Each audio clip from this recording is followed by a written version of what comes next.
tema que he estado hablando de la suficiencia de la Escritura o de la palabra. Y yo les decía en la mañana, en la clase de la mañana, que el día de hoy hay una frase que es muy conocida, muy socorrida por muchos el día de hoy dentro de la iglesia. ¿Saben cuál es esta palabra? Muy usada por un gran sector, una gran mayoría de predicadores y evangelistas el día de hoy. Dios me dijo. Parece que hoy esa frase se usa por muchos. Y esta frase, o con esta frase, se justifica y se excusa todo tipo de palabra, revelación o sueño dado por Dios. ¿Cierto o no? ¿Verdad? Cuando alguien dice, es que Dios me dijo. ¿Y cómo te dijo? Me dio una revelación, me dio palabra, me dio una visión o un sueño. Bueno, entonces aquí se desprende la siguiente pregunta. Si en verdad Dios te dijo, ¿por qué no se cumplen las cosas? ¿Por qué lo que te dijo Dios no llega a un cumplimiento?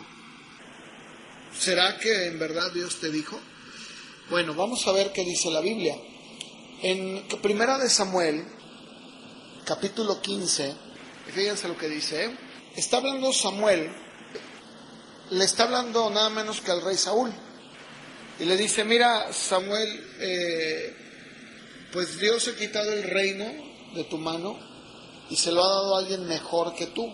Y en el verso 29 le dice, además, o sea, aparte de todo lo que estoy diciendo, el que es la gloria de Israel no mentirá, ni se arrepentirá, porque no es hombre para que se arrepienta.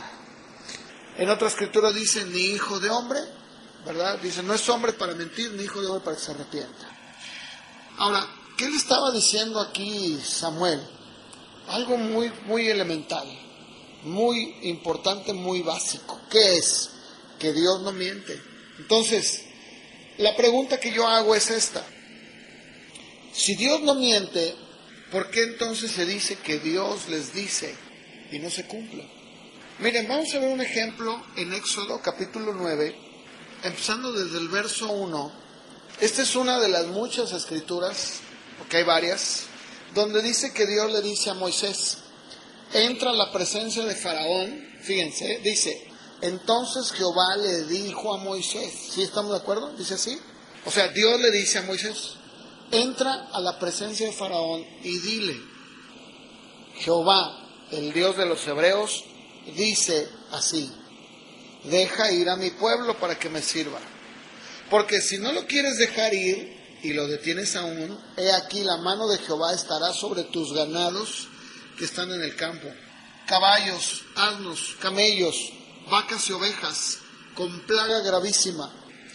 Jehová hará separación entre los ganados de Israel y los de Egipto, de modo que nada muera de todo lo de los hijos de Israel. Y Jehová fijó plazo diciendo, ¿qué? Mañana hará Jehová esta cosa en la tierra. ¿Cuándo dijo que lo iba a hacer? Mañana. Todo lo que acabo de leer. Verso 6. Al día siguiente, ¿qué dice? Jehová o el Señor hizo todo aquello y murió todo el ganado de Egipto. Más del ganado de los hijos de Israel no murió uno. Dios le dijo a Moisés que fuera y le dijera a Faraón, ¿sí, verdad? Y le dio un día señalado, le dijo, mañana, mira, dile que si él no los deja ir, voy a ir contra el ganado. Y es más, le dijo de manera muy específica, voy a separar el ganado y se va a dar cuenta de que soy yo. Mañana. Al siguiente día sucedió así. Entonces, ¿qué quiere decir esto? Que cuando Dios dice algo, lo cumple. Si Dios te dice que Él va a hacer algo, entonces es porque tiene que suceder. Pero a ver, yo les voy a invitar a que hagamos un análisis sobre lo que la Biblia tiene que decir para todos aquellos, escúchenme, aquellos que dicen que Dios les dijo y no pasa nada. En Deuteronomio capítulo 18, del verso 20 al verso 22. Entonces, quiere decir que cuando alguien se levanta y diga que Dios le dijo algo, dice claramente, no, mira, si alguien se levanta y dice que Dios le dijo, pero no acontece, no sucede, no pasa nada, entonces, ¿qué tengo que razonar yo y llegar a qué juicio? ¿Qué tengo que pensar de eso entonces? Pues que habló de sí mismo, o sea, es una persona que simplemente, ¿verdad? Tal vez se emocionó, tal vez quiere 5 minutos de fama, tal vez quiere que todos los aparadores se vayan sobre de él. Bueno, yo no sé qué es lo que quiere, pero una cosa sí sé, que Dios no habló. Dice, no tengas temor de él, o sea, esta persona habló de sí misma. Pero no solamente la Biblia habla de esto, también en el libro de Ezequiel, capítulo 13, hay una grave acusación y sentencia para todos aquellos que dicen que Dios les da palabra. Hay una grave sentencia en el libro de Ezequiel, en el capítulo 13, verso 9. El Señor le dice a un verdadero profeta llamado Ezequiel que les diga a todos esos profetas que ven vanidad y que adivinan mentira. ¿Qué es lo que dice ahí? ¿Qué dice el Señor a través de Ezequiel? Estará mi mano contra los profetas que ven vanidad y adivinan mentira. Y luego da una sentencia. No estarán en la congregación de mi pueblo, ni serán inscritos en el libro de la casa de Israel, ni a la tierra de Israel volverán. Y sabrán que yo soy Jehová el Señor. Miren, este tipo de afirmación es bien peligrosa, porque tiene el efecto desafortunado de apartar a los cristianos de la Escritura. La Escritura que es digna de confianza y le enseña a la gente a buscar la verdad a través de otros medios subjetivos. Profecías, sueños, visiones, bla, bla, bla, bla, bla. Ustedes pongan la lista, es larga. Todo esto desprecia la palabra de Dios eterna e inspirada y hace que la gente busque más allá de la Biblia formas de revelación, dicen ellos, de Dios más frescas y más íntimas. ¿Cierto? ¿No? ¿Han oído eso? ¿Han oído que dicen es que Dios nos está dando una palabra que es más fresca? Yo me acuerdo que hace tiempo hubo le llamaron avivamiento, que de avivamiento no tuvo más que eso, en Canadá. Y decían, es que esto es lo nuevo de Dios. Estos son los odres nuevos. Los odres viejos ya pasaron. Eso ya quedó atrás. Ahora estamos haciendo lo nuevo. Esto es palabra fresca. Han oído que luego dicen, ven y escucha palabra fresca. Palabra nueva de Dios. Pero ¿cómo nueva si su palabra tiene años? Y es fresca, sí, y es nueva, porque todo el tiempo está actualizada. Cuando hay una excesiva preeminencia dada a los dones del Espíritu Santo en las reuniones, cuando se centra más, como ya lo he estado diciendo, en el éxtasis y en las profecías que ha tenido alguien y se descuida la Escritura, dicen, ¿por qué tengo que estar atado a un libro del pasado cuando puedo comunicarme día a día con el Dios vivo por medio de sueños?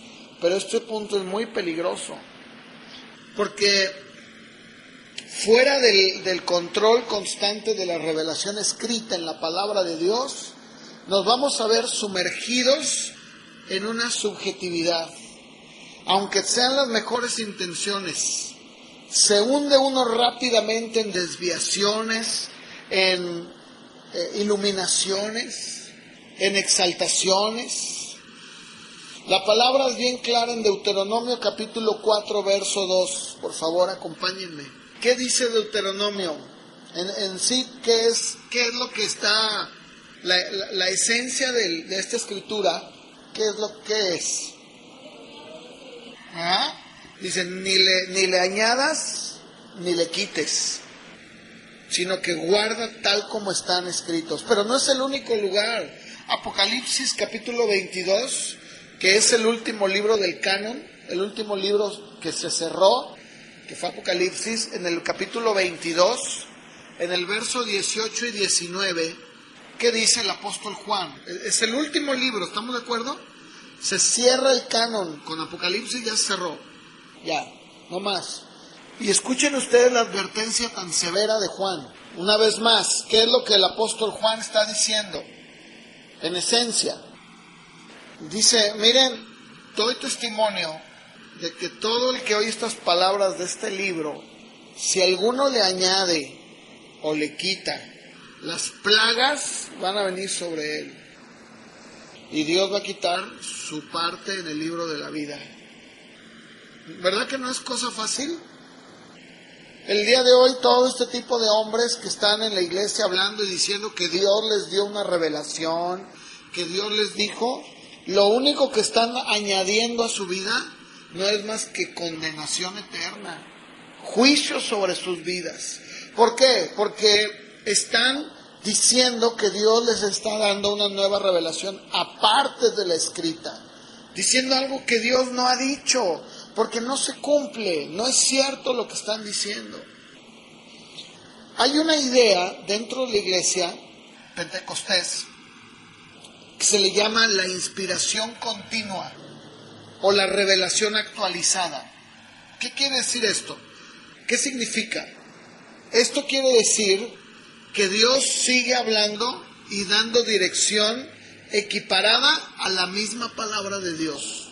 O sea, que yo puedo recibir alguna revelación y tal vez ustedes piensen que esto es una broma, pero yo les platiqué el testimonio verídico de una persona, más bien, de una iglesia aquí en Guadalajara, en donde al finalizar la reunión, cuando alguna persona viene por alguna consejería con el pastor inmediatamente los canaliza con los profetas.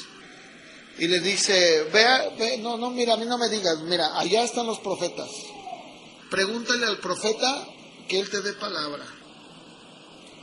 Yo les platiqué hace tiempo el testimonio de una familia que estuvo en esta iglesia y que le preguntaron al pastor, fíjese que el negocio nos está yendo muy mal y pues nos llegó una notificación de Hacienda, o sea, de los impuestos, de la oficina de impuestos, donde dice que tenemos que pagar impuestos, si no nos van a embargar, nos van a quitar el negocio. Entonces le dijo, no, mira, ve con el profeta, que el profeta sea el que te diga qué vas a hacer. Entonces va con el profeta y el profeta le dice, no pagues nada, tú no pagues nada, ese dinero es tuyo y este sistema es del diablo, tú dale a Dios lo que es de Dios y tú quédate con los demás. Bueno, palabras más, palabras menos. Entonces resulta que viene Hacienda y no solamente ya no era lo que debía, sino que ahora le aplican una multa. Entonces resulta que ya estaba a punto de perder el negocio. Hasta que finalmente se salieron de ahí, ¿no? Y ahora, ¿cuántas iglesias el día de hoy van y le piden consejo a un profeta o a una persona que dice que Dios le habla y le dice, hermano, ore por mí, a ver qué le dice Dios? Y ahí está el hombre sacando un montón de tonterías, ¿verdad? No, y yo te digo que tú eres esto y tú eres el otro y tú eres aquello. Esto es exactamente de lo que estoy hablando. El pensar que Dios, de una manera equiparada, igual a su palabra, te puede hablar y te puede dar guianza. Eso es un error muy grande. Dicen, Dios sigue hablando el día de hoy. Claro que sí, yo también lo creo. Pero, escuchen, hay que tener mucho cuidado. Porque, a ver, yo les voy a hacer una pregunta. Si Dios sigue hablando y nos está dando nuevas revelaciones, nuevas profecías, ¿no creen que deberíamos de compilar todas esas revelaciones todas sus profecías y estudiarlas más diligentemente, puesto que ellas expresan de una manera más actualizada nuestro tiempo y cultura, ¿no es cierto? Entonces tendríamos un libro, yo creo que de este tamaño, ¿no? De 3 metros, 4 metros, tal más, yo creo, de todas las revelaciones que hay ahorita, todo lo que están diciendo por ahí, y que lo están comparando con la Escritura. Eso es un error terrible. En Mateo 24:35, el Señor Jesucristo dijo unas palabras: el cielo y la tierra pasarán, pero mis palabras no pasarán. El apóstol Pedro dijo que toda carne es como hierba, y la gloria del hombre como la flor de la hierba. La hierba se seca y la flor se cae. Dice, pero la palabra del Señor permanece para siempre. Y esta es la palabra que por el Evangelio les ha sido anunciada. Tal juicio tiene todas las posibilidades de fraude y de error por todos aquellos profetas que dicen que Dios les dijo. Si nosotros permitimos que ese criterio gane terreno, la singularidad de la Escritura será sacrificada y comprometida la base de todo lo que creemos. Eso es lo que está pasando el día de hoy. Déjenme decirles algo muy importante. En el tiempo de la Reforma, en el tiempo de Lutero, ¿saben cómo era el aspecto histórico en el tiempo antes de la Reforma en Europa? Pues en el tiempo antes de la Reforma, la gente iba a la iglesia, pero no tenían ellos Biblia. Toda la misa la daban en latín, aún en Europa, ¿no? Entonces imagínate, ¿quién entendía eso? Toda la revelación de la palabra que está escrita la tenían solamente unos cuantos. Entonces, déjame decirte, cuando Martín Lutero comienza la Reforma, así como él, hubo otros también que establecieron o dejaron bases para lo que sería la Reforma. A esto se le llamó las 5 solas. ¿Por qué se les llamó las 5 solas? Porque eran 5 bases sobre las que estaba puesto lo que ellos creían, y solas porque solamente en ellas se encontraba el fundamento de la fe. Se las voy a leer. La primera de ellas: sola escritura. ¿Qué significa qué? Que solamente la escritura es la única. Esto afirmaba la doctrina bíblica de que solo la Biblia era la única autoridad para todos los asuntos de fe y práctica. La Escritura, y solamente la Escritura, es la norma por la cual todas las enseñanzas y doctrinas de la Iglesia deben de ser medidas. Martín Lutero declaró de una manera elocuente, cuando a él se le encaró, cuando se le confrontó delante de sus acusadores. Él dijo, escuchen lo que dijo: convénzanme mediante testimonio de la Escritura y argumentos claros de la razón, porque no le creo ni al Papa ni a los concilios, ya que está demostrado que a menudo han errado, se contradicen a sí mismos. Por los textos de la Sagrada Escritura que yo he citado, estoy sometido a mi conciencia y ligado a la palabra de Dios. Por eso no puedo ni quiero retractarme de nada, porque hacer algo en contra de la conciencia no es seguro ni saludable. No puedo hacer otra cosa. Esta es mi postura. Que Dios me ayude. Amén, dijo Lutero. Esa es una de las bases de la Reforma protestante. Solamente la Escritura. Nunca dijo solo la Escritura y la revelación. Solo la Escritura y lo que digan los profetas. Ni existían, en la historia no existían esos profetas de hoy. Número 2, solo la gracia. que la salvación solamente se adquiría mediante la gracia de Dios, que solamente Dios era el único que podía rescatar de su ira venidera por su gracia, que solamente la gracia de Dios en Cristo era necesaria, que era la única causa eficiente de la salvación, que es la gracia, es el trabajo sobrenatural del Espíritu Santo que nos trae a Cristo al liberarnos de nuestra esclavitud del pecado y levantarnos de la muerte espiritual a la vida espiritual. Número 3, solo la fe o sola fide. La salvación solamente es por la fe. ¿Qué quiere decir? Que la justificación es por gracia a través de la sola fe en Jesucristo únicamente. Es por la fe en Jesucristo que su justicia nos es imputada como la única satisfacción posible a la perfecta justicia de Dios. 4. Solus Christus, que solamente en Cristo se encuentra y en Él, en su vida sin pecado y su expiación sustitutiva, son suficientes para nuestra justificación, para nuestra reconciliación con Dios el Padre. El Evangelio no ha sido predicado si la obra sustitutiva de Cristo no es declarada y la fe en Cristo y su obra no es solicitada.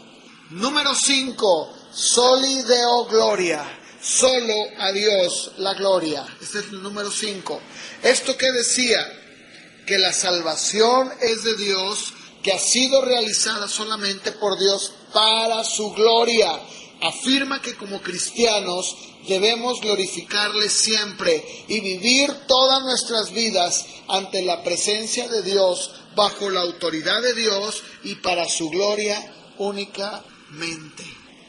¿Qué tal? Pero el día de hoy, estas 5 solas se han olvidado. Estos 5 importantes fundamentos doctrinales fueron la razón para la Reforma Protestante. Ellos son o fueron el corazón donde la Iglesia Católica se equivocó en toda su doctrina. Y es por eso que la Reforma era necesaria, para que la Iglesia regresara en todo el mundo a la correcta doctrina y enseñanza bíblica. Estas 5 son tan importantes en la actualidad para hacer una evaluación, para que la enseñanza pueda estar nuevamente en la Iglesia como fueron en ese entonces. Dice 2 de Timoteo 3, 16 y 17, por favor acompáñenme. Toda la Escritura es inspirada por Dios y útil para enseñar, para redarguir, para corregir, para instruir en justicia, a fin de que el hombre de Dios sea perfecto, enteramente preparado para toda buena obra. 2 de Pedro, capítulo 1, verso 21. 2 de Pedro 1, 21 dice, porque nunca la profecía fue traída por voluntad humana, sino que los santos hombres de Dios hablaron siendo inspirados por el Espíritu Santo.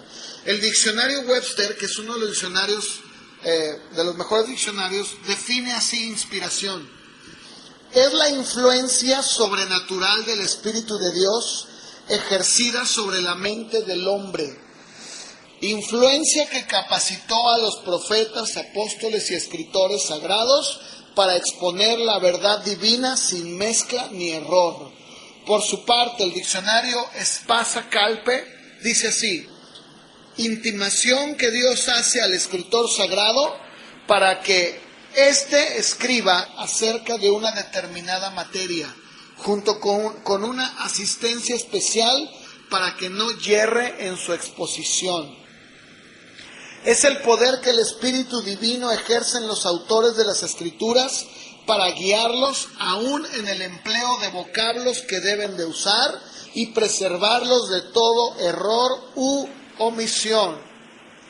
Cuando Pablo escribe a Timoteo ahí hace un momento en 3:16, la palabra griega que se define como inspiración o inspirado es soplo recio, consciente de Dios en el hombre. capacitándolo para expresar la verdad. Por lo tanto, podemos decir que Dios quien está hablando por medio del hombre y por lo tanto no hay error. El día de hoy se malinterpreta. La inspiración no significa que la Biblia contiene la revelación de Dios. Más bien que cada palabra de la Escritura fue expirada por Dios. Dios, a través de la historia, dejó bien en claro cuando Él mandaba a sus emisarios. Miren, vamos a Éxodo 4:12, por favor.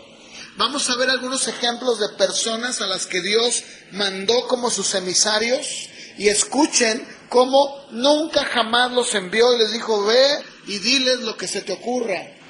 Diles a ver qué es lo que a ver qué te viene a la mente, ¿verdad?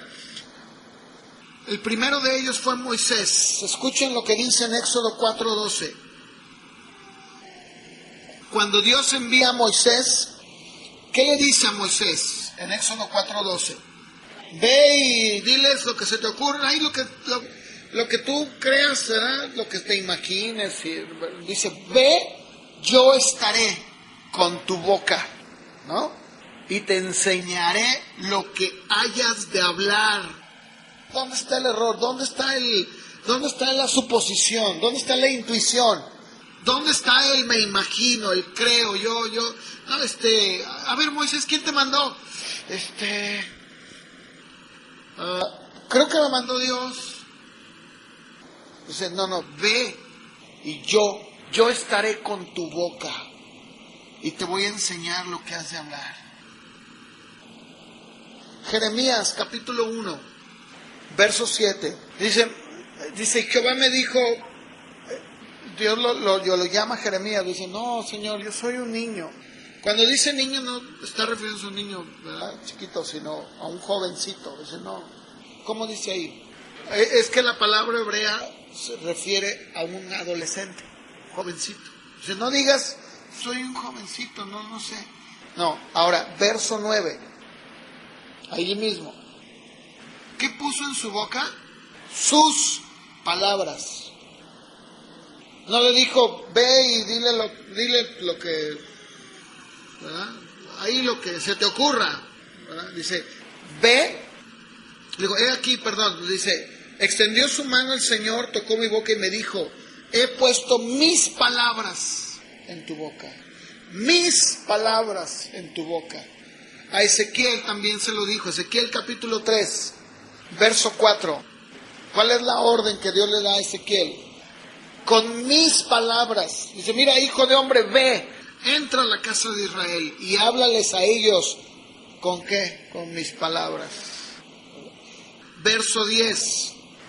Toma en tu corazón todas mis palabras que yo te hablaré y oye con tus oídos. Verso 11. Ve y entra a los cautivos, a los hijos de tu pueblo, y háblales y diles, así ha dicho Jehová el Señor. Escuchen o dejen de escuchar. El énfasis aquí es cada uno de ellos, cada uno de estos hombres, y podríamos hablar de varios más, ¿no? Pero en específico estos tres, cada uno de ellos fue enviado con una misión, pero nunca se les dijo que hablaran lo que ellos creían. Nunca se les dijo que le dijeran al pueblo ahí lo que se les ocurriera. Cada uno de ellos, Dios les dijo, vas a hablar mis palabras, lo que yo te diga vas a hablar. Sin embargo, el día de hoy se quiere dar lugar para la famosa revelación continuada o actualizada. Pero la palabra de Dios ya se cerró. Ya se cerró. Ahora yo les quiero decir, ¿cómo era que la iglesia sabía qué libros eran inspirados y cuáles no? Muy fácil. Número 1, la primera prueba clave para saber que un libro era inspirado era porque tenía una autoridad apostólica. O sea, cada libro del Nuevo Testamento tenía que haber sido escrito por un apóstol o alguien asociado a uno de ellos. Por ejemplo, el Evangelio de Marcos. Marcos no fue un apóstol, pero fue el hijo espiritual de Pedro. Lucas tampoco fue un apóstol, pero fue compañero de Pablo. Entonces ellos podían decirle, mira, esto fue así, así, así. Entonces sabían que venía de una buena fuente, no había error. Número 2, la doctrina verbal, oral de los apóstoles. En Hechos capítulo 2, verso 42, nos dice cómo era que la iglesia recibía la enseñanza. ¿En qué perseveraba la iglesia en el tiempo de los apóstoles? En la doctrina de los apóstoles, en la comunión, en el partimiento del pan. ¿Cuál era esa doctrina? Todo lo que Dios, Cristo les había enseñado, se los decían de viva voz, de manera oral, ¿verdad? Tenías a Pedro, tenías a Juan, tenías a cada uno de ellos. Imagínate qué gran bendición, ¿verdad? De manera oral. Ahora, con el tiempo, se fue llevando ya a la escritura. Sí, se fue llevando. Hay un documento que yo les decía el otro día en la clase que lo buscaran, que es la Didaché o la Didaqué. Este es uno de los documentos o de los tratados breves que se cree que fue escrito por los padres de la iglesia, por los apóstoles, aunque nunca se hace referencia de ellos en este documento. Este documento fue escrito entre el año 70 y el 160 después de Cristo. Y este documento pues se aceptaba, digámoslo así, en muchas iglesias como un texto cristiano. Está compuesto de 16 capítulos, pero ya después vino la escritura, vinieron los evangelios, las cartas de Pablo, y eso fue lo que le fueron dando la estructura a todo lo que era la doctrina de la iglesia. Entonces, podemos decir de manera clara y tajante que Dios nos ha dejado la revelación y la escritura, el canon se ha cerrado. No debemos de actuar de manera apresurada e informal cuando hablamos de asuntos de inspiración y de revelación. Para poder distinguir entre la voz de Dios y la voz humana, es necesario tener una comprensión correcta de la doctrina cristiana. Acompáñenme a 1 de Juan capítulo 4, verso 1, por favor. ¿Cuál era la advertencia, por llamarla así, que hacía el apóstol Juan? ¿Cuál era? ¿Qué le estaba diciendo a la iglesia que estaba siendo rodeada por muchos maestros? Dice, no, a ver, permítanme, no crean a todo espíritu. Cuando habla de espíritu, está hablando de personas, ¿no? O sea, pero que traen, que de trasfondo traen un espíritu distinto al de la palabra, al de Cristo. Dice, prueben los espíritus si son de Dios. ¿Por qué? Dice, porque muchos falsos profetas han salido por el mundo. Ahora, la palabra probar, que viene ahí, es la misma palabra que estábamos viendo el viernes en la predicación, dokimazo, que significa someter a prueba, examinar, con el fin de decidir algo. Y yo daba un ejemplo, yo decía, a ver, si a ti viene una persona y te dice, mira, te vendo este reloj de oro, incrustaciones de diamantes, te los vendo bien barato, dame 1,000 pesos por él, ¿tú lo compras? Claro que no. ¿Por qué? Porque primero quieres probar y ver si realmente es de oro, y si realmente son gemas o piedras, o si realmente es lo que dice que es, ¿o no es cierto? Ahora, una vez que tú lo sometes a prueba, ¿qué haces? Dices, oye, si te dicen, no, señor, este reloj efectivamente es de oro. Mire, le echamos el ácido y pues no le pasa nada. Es oro. Y además, por lo que estoy analizando aquí, las incrustaciones que tiene, efectivamente son rubíes. ¿Y en cuánto se lo venden? 1,000 pesos, señor. Si no lo compra usted, lo compro yo. ¿No hacemos eso? Es lo que está hablando esta palabra probar, habla de eso, de alguien que somete a prueba, que examina, ¿verdad? En 1 de Tesalonicenses, el apóstol Pablo usa esta palabra otra vez, en el capítulo 5, verso 21, y escuchen lo que dice a la iglesia de Tesalónica. La palabra examinadlo es dokimazo. ¿Qué está diciendo Pablo? Sí, pero la palabra original dijimos que era ¿qué? Pruébalo, examínalo. O sea, no te lo comas, No porque viene un hombre y dice que es de Dios, tú le vas a creer.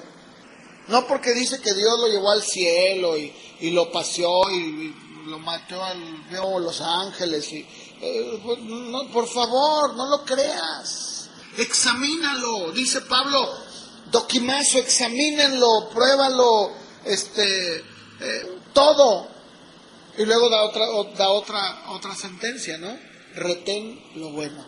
Yo he dicho en varias ocasiones, ¿no? Cuando una persona va a ir a algún lugar, sobre todo, por ejemplo, cuando van a ir a un congreso, ¿no? Que luego sale y que voy, hay que un congreso. Yo le digo, mira, aplica la ley del pollo. ¿Cuál es la ley del pollo? Cómete la carne y deja los huesos, ¿verdad? O sea, examina todo y retén lo bueno. Si es que hay algo bueno, ¿verdad? Que muchas veces no hay nada bueno, la verdad. Muchas veces en estos famosos congresos o campañas o eventos masivos que hay, o bueno, no sé, ¿verdad? La verdad es que no hay nada bueno. Y sin embargo la Biblia es bien clara y nos dice, sí, pero debes de probar todo. Examínalo. No nada más digas, sí, yo lo creo. No, aunque todos los demás lo digan. En Filipenses capítulo 1, nuevamente el apóstol Pablo vuelve a usar esta palabra. En el verso 9, Filipenses capítulo 1, verso 9, el apóstol Pablo le dice a los filipenses, yo pido en oración que su amor abunde más y más en ciencia y en todo conocimiento. Verso 10, para que, ¿qué? Para que aprueben, esa palabra es doquimazo, para que aprueben, para que examinen. Yo le pido a Dios en oración que su amor, sí, que su amor abunde, ¿verdad? En ciencia, en conocimiento. ¿Con qué fin? ¿Con qué fin lo pedía el apóstol Pablo? Con el único fin de que pudieran ellos, los filipenses, ser personas que pudieran probar, que pudieran ser personas que examinaran todo, que sepan qué es lo mejor. Y luego sigue diciendo, a fin de que sean sinceros e irreprensibles para el día de Cristo. Luego verso 11, llenos de frutos de justicia, que son por medio de Jesucristo, para gloria y alabanza de Dios. ¿Te das cuenta? Ahora, yo te voy a hacer una pregunta. Si esto lo escribió el apóstol Pablo para una iglesia de Filipos, de Tesalónicas, ¿se aplica a nosotros, sí o no? Claro que sí. Si el apóstol Juan dijo, cuidado, prueben, examinen, no porque llegó uno ya se la creen, pruébenlo. Y la palabra doquimazo tiene una connotación, o más bien, esa palabra la usaban en el tiempo de Pablo cuando hablaba de los metales, como el ejemplo que daba. O sea, pruébalo, ponlo a prueba, verifica que efectivamente es lo que te están diciendo. Pero yo no sé por qué el día de hoy, siendo que la palabra es tan clara, hay tan poca prueba, tan poco falta de discernimiento dentro del cristiano. En general me refiero. Primera de Corintios capítulo 14, verso 29. Primera de Corintios 14, 29. La Biblia es bien clara. Cuando Pablo el apóstol dice que nosotros debemos de ser personas que juzguemos. Pablo dice, asimismo los profetas hablen 2 o 3 y los demás, ¿qué van a hacer?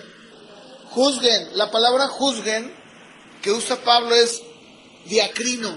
Esa palabra habla de separar, de distinguir para poder decidir. A ver, yo les voy a poner un ejemplo de esta palabra para que más o menos se entienda. Las mujeres cuando compran el frijol, ¿a poco lo avientan así a la olla? ¿Qué hacen primero? ¿Lo limpian? ¿Lo separan? ¿De qué? De la basura, de las piedras. Ahora, si no hacen eso, ¿qué sucede? Alguien se puede romper una muela, ¿no? O un diente. Eso es diacrino, juzgar, separar. A ver, no, aquí mira, levanta Norma y empieza a decir, ay, hijitos míos, el Señor les dice que los amo con amor jarocho. No, dice aquí ya el hermano se desvió, pero toditita. ¿Qué es eso, verdad? ¿Sí? O sea, hay que probar. Ahora, puede ser que de repente alguien sienta una gran alegría, ¿no? Y le diga a otro, ay, no, yo siento decirte, ¿verdad? Pero entonces dile así, bueno, yo. Esto que te digo no es algo divino, ni yo siento, ¿verdad? No sé, siento ganas de decírtelo. O porque alguien dice algo, no todo lo vamos a creer. No debe ser así. Es muy importante que nosotros seamos personas que pueden distinguir. En 2 de Timoteo capítulo 2 verso 15, 2 de Timoteo 2:15, ¿qué le dice Pablo a Timoteo?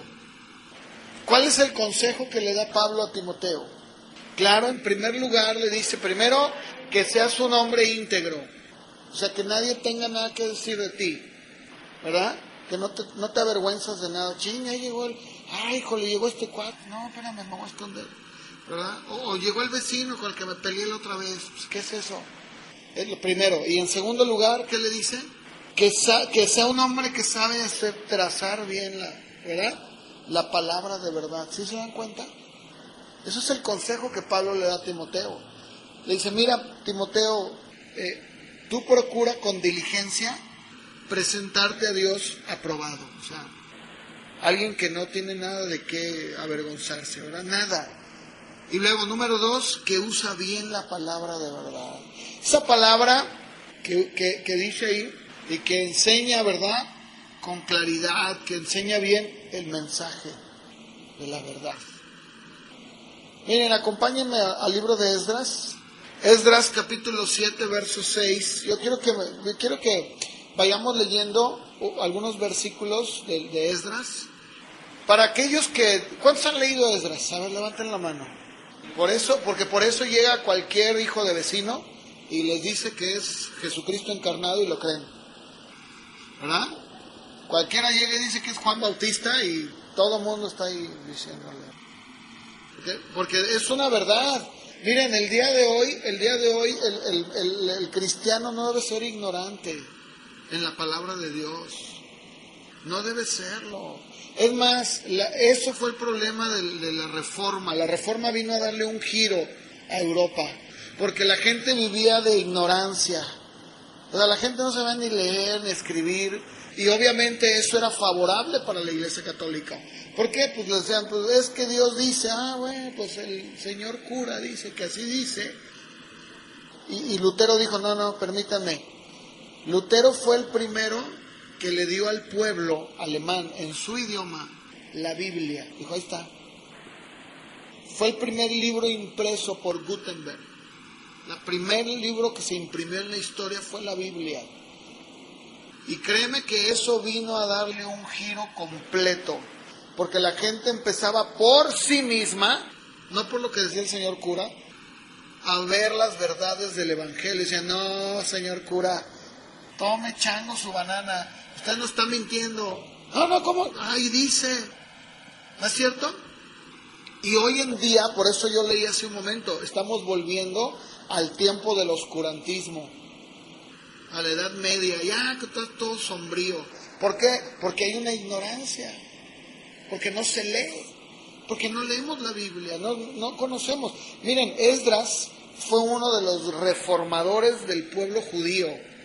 Esdras, bueno, que vamos a leerlo para no estar hablando. Verso 6, díganme, ¿qué dice ahí de Esdras? ¿Qué características tenía? Dice que Esdras, este hombre Esdras, estaba en Babilonia, junto con todos los cautivos. Pero dice ahí claramente, este era un hombre escriba diligente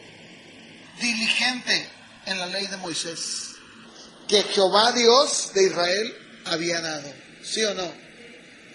Y luego dice en ese mismo verso que el rey le concedió todo lo que pidió. ¿Por qué? Porque Dios estaba con él. El punto aquí, el que yo quiero centrar es que Esdras era un hombre, escriba, diligente.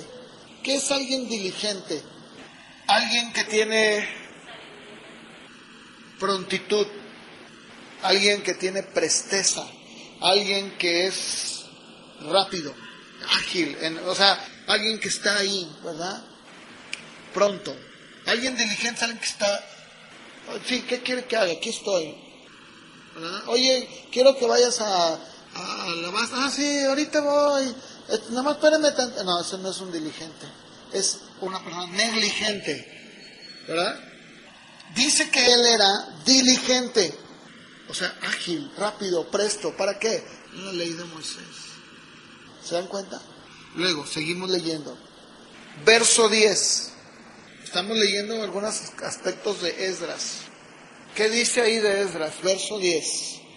Fíjense, en la Reina Valera dice: Esdras había preparado su corazón para inquirir la ley de Jehová. Pero no solamente para inquirir, y para cumplirla. ¿Se dan cuenta? Dice, y para enseñar en Israel sus estatutos y decretos. ¿Qué tal? O sea, él era un hombre diligente en las cosas de la palabra de Dios, pero no solo diligente, sino que él ponía su corazón en eso. O sea, yo quiero hacerlo, quiero buscar, quiero leer, no quiero que me cuenten, no quiero que alguien venga y me diga, es que Dios dice, no, yo quiero leerlo, yo quiero de mí mismo ver si es cierto lo que dice ahí. A mí no me vengan con cuentos chinos, que Dios dijo esto y pues no veo nada, ¿verdad? Luego, fíjense, dice la Biblia allí mismo que este hombre Esdras vino a darle a Israel, vino a darle al pueblo de Israel, vino a educarlo, vino a enseñarle, vino a enseñar al pueblo, que el pueblo saliera de su ignorancia. En el verso número 25, Artajerjes manda una carta y escuchen lo que dice de él. Verso 25, ¿qué tal? ¿Se dan cuenta cómo Esdras y Nehemías vinieron a darle una reforma, un cambio al pueblo de Israel después de que regresan del exilio? ¿Y cómo es la manera que lo hicieron? ¿Qué le dice el rey? Este es el rey Artajerjes, hablando. Dice, mira, tú Esdras, escuchen, conforme a la sabiduría que tienes de tu Dios, ¿se dan cuenta? Pon jueces y gobernadores que gobiernen a todo el pueblo que está al otro lado del río, o sea, allá en Jerusalén. A todos los que conocen las leyes de tu Dios, y al que no las conoce, le enseñarás. Ahora ustedes ya saben lo que dice también la Biblia, usted ya lo hemos leído varias veces, en el libro de Hechos 17, verso 11, cuando dice que el apóstol Pablo llega a Tesalónica y lo corren, lo persiguen, entonces va a otro lugar llamado Berea, y luego fíjense, siendo él, Pablo el apóstol, llegando a un lugar donde la gente podía saber, decir, sí, yo conozco a Pablo, él tiene un testimonio bien tremendo, él era fariseo y correteaba y todo eso. Dice la Biblia en el verso 11, ¿cuál era la actitud de los de Berea? Fíjense, no porque era Pablo, le creían todo. Eran muy nobles, sí, está muy bien. Yo no digo que no, pero el ser noble no significa que se dejaran mangonear o porque llegó Pablo. Dice, no, sí, ¿cómo no? A ver, ¿qué dices? Mira, oye, dice esto y esto. Dice, y recibieron la palabra con toda solicitud. O sea, eran solícitos. Pero dice, escudriñando. O sea, se metían ahí a ver si era cierto. Dice, cada día las Escrituras, para ver si estas cosas que Pablo, el gran Pablo apóstol, dice, eran así. Y yo les he dicho cómo el día de hoy vemos que incluso hasta gente se ofenden, ¿verdad? Cuando dicen, o cuando alguien se levanta y dice, no, eso que tú predicas, eso no es cierto, eso es mentira.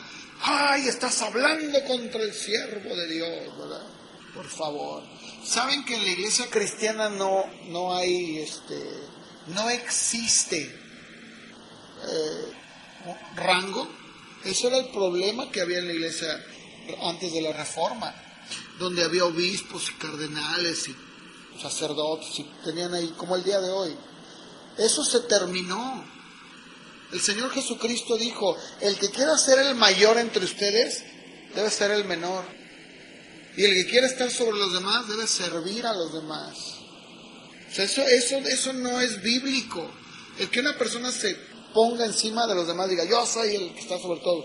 El apóstol Pedro, acompáñenme por favor a leer esta escritura. Primera de Pedro, capítulo 5, deja muy en claro cómo es que la iglesia, o cómo se debe de manejar, cómo es que Dios dice que debe ser la iglesia. Miren, capítulo 5, 1 Pedro capítulo 5, del 1 en adelante, lo voy a leer. Dice, ruego a los ancianos, cuando habla de ancianos está hablando de los que estaban en la iglesia, ¿verdad? Pastoreando, que están entre ustedes, dice, yo anciano también con ellos, testigo de los padecimientos de Cristo, que soy también participante de la gloria que será revelada. Apacienten la grey de Dios, que está entre ustedes, cuidando de ella, escuchen, no por fuerza, sino voluntariamente, no por ganancia deshonesta, sino con ánimo pronto, no como teniendo señorío sobre los que están a su cuidado, sino siendo ejemplos de la grey. A ver, ¿dónde está ahí el señorío? ¿Dónde está? No hay. Y luego sigue diciendo, y cuando aparezca el príncipe de los pastores, ustedes recibirán la corona incorruptible de gloria. Y luego sigue diciendo, igualmente, jóvenes, estén sujetos a los ancianos. Y luego dice, y todos sumisos unos a otros, revístanse de humildad. ¿Por qué? Porque Dios resiste a los soberbios y da gracia a los humildes. Esto fue escrito a las iglesias que estaban esparcidas. Entonces, a lo largo de la Escritura, siempre vamos a encontrar que el Señor mismo se mostró como ejemplo, siempre, de humildad, de todo. Entonces, nosotros debemos ser cristianos el día de hoy, que probamos, que examinamos, que somos diligentes en la palabra, que no porque alguien lo dijo lo voy a creer. Tengo que ver en la palabra, tengo que corroborar, tengo que ir a la Escritura, tengo que ser amante de la palabra, para poder yo darme cuenta de las verdades de Dios en ella. Y bueno, pues si ustedes leen el libro de Esdras se van a dar cuenta todo lo que pasó, cómo Esdras dejó el fundamento, les enseñó al pueblo, y de ahí otra vez viene Nehemías y reconstruye los muros, y la historia nos dice que bueno, pues se construyó, se volvió a restituir, se volvió a restablecer más bien, y se restituyó también porque mandaron todos los utensilios de oro que el rey Nabucodonosor se había llevado. Es una historia preciosa. Y también cuando volvemos otra vez a ver en el tiempo de los reyes, vemos como reyes como Ezequías, como Josafat, cuando volvieron a traer reformas, ¿saben cómo comenzaban las reformas? Siempre dándole su lugar a la Escritura, siempre, y haciendo que todo el pueblo pudiera leerla, de tal manera que la gente saliera de la ignorancia. Así que el día de hoy nosotros también debemos de ser personas que amemos la palabra, que la escudriñemos por nosotros mismos, que seamos diligentes, que pongamos nuestro corazón como Esdras y que seamos muy cuidadosos de probar, de examinar qué es lo que está diciendo. ¿Lo que está diciendo es bíblico? ¿Eso cuadra con la palabra? ¿Es cierto? No, antes no tengo por qué creerle. Oye, pero está rechazando a fulanito que tiene un ministerio muy grande y una iglesia muy grande. A mí no me importa, no me interesa que haya levantado orfanatorios y Bueno, no me importa su currículum, ¿verdad? No me interesa. No predica la palabra de Dios, no tengo por qué creerle. Es lo que tengo que hacer. Pónganse de pie, vamos a terminar con una oración. Señor, te damos gracias. Y yo sé, Padre, que tal vez mucho de lo que escuchamos, o mucho de lo que se dice el día de hoy, o lo que yo he compartido, pues es más de la historia. Pero también es importante, Señor, saber qué es lo que pasó. Poder atender y ver cómo tú a través de las épocas has cambiado naciones enteras. Y no lo has hecho con falsos avivamientos, ni con oraciones mágicas. Siempre que ha habido una reforma o un cambio en una persona, en una ciudad, en una familia, siempre ha sido a través de la palabra. Porque empieza a haber un hambre, empieza a haber un deseo, empieza a haber como Esdras, el empezar a indagar, escudriñar qué es lo que dice la Biblia. Cuando la iglesia empieza a volver otra vez a la palabra, cuando empieza tu iglesia otra vez a buscar en la palabra las verdades eternas que siempre han estado allí, cuando nos hacemos amantes de la palabra, cuando la llevamos a la práctica, entonces empieza a haber un cambio genuino, porque tu palabra dice que nunca volverá vacía. Dice tu palabra que es como la roca, que es como el fuego, que es como una espada de dos filos que penetra el alma, el espíritu, hasta los tuétanos, y puede discernir cuáles son los pensamientos del hombre. Tu palabra es eterna.